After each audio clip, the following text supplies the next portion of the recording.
Assalamualaikum warahmatullahi wabarakatuh. Anak-anakku sekalian, hari ini kita akan belajar materi PAI kelas 9 semester ganjil, yaitu dengan tema kurban. Sebelum ke pembelajaran berkurban, pasti kita sudah pernah ya merayakan Hari Raya Idul Adha, yang mana pada Hari Raya Idul Adha kita merayakan dengan cara berkurban. Apa itu berkurban? Maka kita akan pelajari lebih detail lagi pada pembelajaran kali ini. Yang kita pelajari adalah definisi berkurban, yang kedua adalah hukum dalam Islam, yang ketiga adalah waktu untuk berkurban, yang keempat adalah hikmah berkurban, dan yang terakhir adalah bagaimana tata cara berkurban. Mulai dari definisi terlebih dahulu.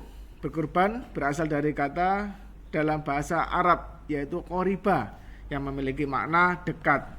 Secara istilah, berkurban adalah ibadah menyembelih hewan tertentu pada hari raya Idul Adha dan hari tasyrik.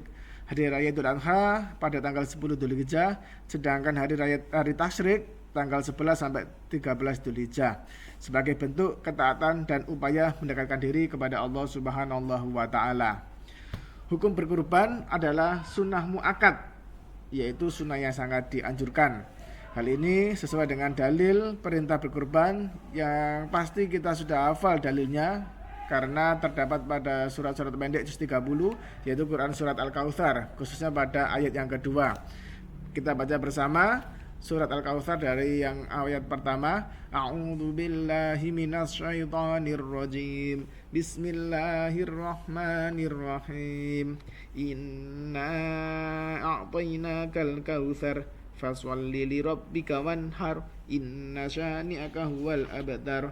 Shadaqallahul adzim. Kemudian hewan apa saja yang boleh dijadikan untuk berkurban?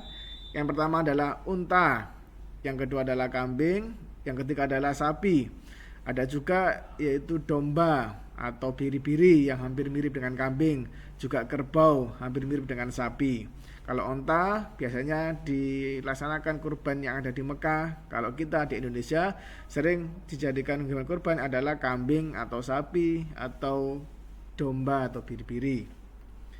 Kemudian waktu untuk berkurban.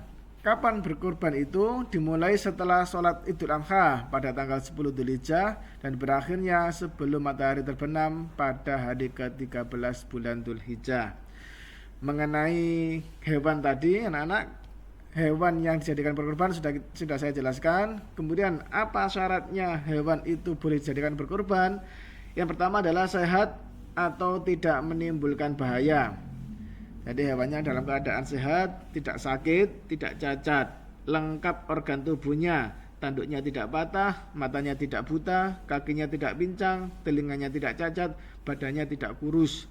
Kemudian telah cukup umur, yaitu ketentuan cukup umur ini berbeda-beda pada tiap hewan.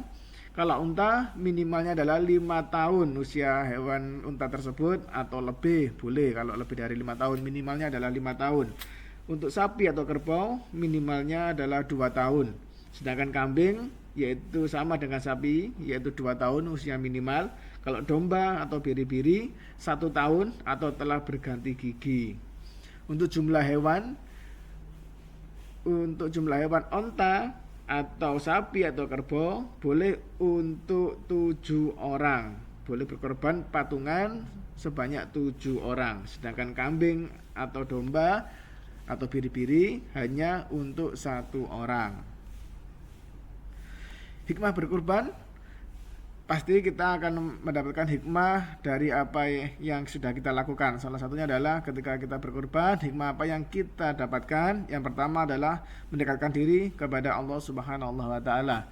Sebagaimana tujuan dari berkurban, yaitu taqarrub ilallah, mendekatkan diri kepada Allah Subhanahu wa taala. Yang kedua adalah meneladani ketaatan Nabi Ibrahim alaihissalam dan Nabi Ismail alaihissalam. Sebagaimana kita ketahui bahwasanya peristiwa Nabi Ibrahim dan Nabi Ismail yang kemudian diabadikan dalam ibadah berkurban ini. Yang ketiga, meningkatkan solidaritas sosial terhadap fakir miskin maupun tetangga masyarakat sekitar kita. Ketika kita berkurban, daging kurban itu akan dibagikan kepada masyarakat sekitar kita, tetangga maupun fakir miskin yang ada di sekitar lingkungan rumah kita.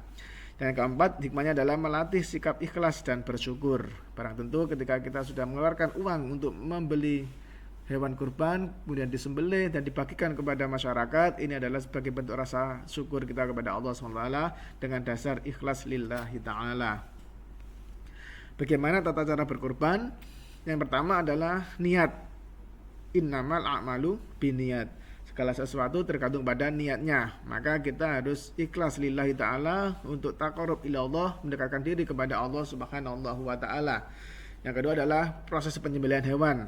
Memang disarankan menyembelih sendiri. Ketika kita hendak berkurban, kita sembelih sendiri hewan tersebut.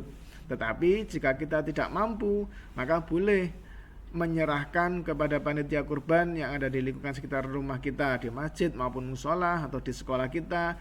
Maka panitia yang menyembelihkan disaksikan oleh orang yang berkurban. Kemudian yang ketiga adalah pembagian daging. Berbeda dengan akikoh. Kalau akikoh dibagikan dalam keadaan sudah matang, sudah dimasak. Tapi kalau kurban, pembagian daging masih berupa daging mentah, belum dimasak ataupun belum disiap saji, dibagikan secara mentah. Ini untuk berkurban. Kesimpulan dalam materi kurban ini adalah kurban merupakan suatu ibadah yang dilaksanakan pada hari raya Idul Adha, yaitu tanggal 10 Dzulhijjah, dan hari tasyrik tanggal 11, 12, 13 Dzulhijjah, dengan tujuan untuk mendekatkan diri kepada Allah Subhanahu wa ta'ala. Hewan yang dikurbankan harus sehat, cukup usia, dan tidak cacat. Ibadah ini mengandung hikmah seperti meneladani Nabi Ibrahim alaihissalam, meningkatkan kepedulian sosial, dan melatih keikhlasan. Maka melalui kurban kita bersyukur atas nikmat Allah dan membantu sesama manusia. Terima kasih atas perhatiannya. Kurang lebihnya mohon maaf. Kami akhiri. Wassalamualaikum warahmatullahi wabarakatuh.